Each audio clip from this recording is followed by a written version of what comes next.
আসসালামু আলাইকুম, সবাই কেমন আছেন? আলহামদুলিল্লাহ আমি ভালো আছি। আজকে 2-3 দিন যাবৎ ভিডিও দিতে পারতেছি না, একটু সমস্যা থাকার কারণে। এই যে সকাল সকাল ঘুম থেকে উইটা আগে গড়গুলো গুছিয়ে নিলাম। আমার বাচ্চা আছে, এই কারণে রেক্সিন বিছিয়ে রাখি সব সময়। কেউ বাজে কমেন্ট করবেন না। এদিকে কাজ শেষ করার পরে পাকের ঘরটা পরিষ্কার করে নিলাম, এদিকে বেসিং বুসিং সব কিছু দিয়ে নিলাম।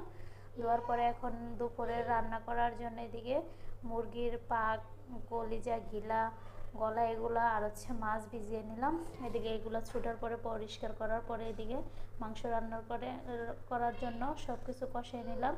এদিকে পেঁয়াজ, মরিচ আর রসুন বাইটা নিলাম। এদিকে আমরা টক রান্না করব। আপনারা এগুলো খান নাকি আমি জানি না। ভালো করে মাছগুলো ধুয়ে এই যে এদিকে আমি মাছগুলো হলুদ, মরিচ, লবণ দিয়ে বসাই দিলাম। আর তারপরে এই যে পেঁয়াজ আর রসুন বাটা দিয়ে দিলাম। কিছুক্ষণ বলক আসার পরে মাছটা ভালো করে তারপর জলপাই দিয়ে দিলাম। এটার আমরা টক বলি। কেমন হয়েছে আজকে রান্না সবাই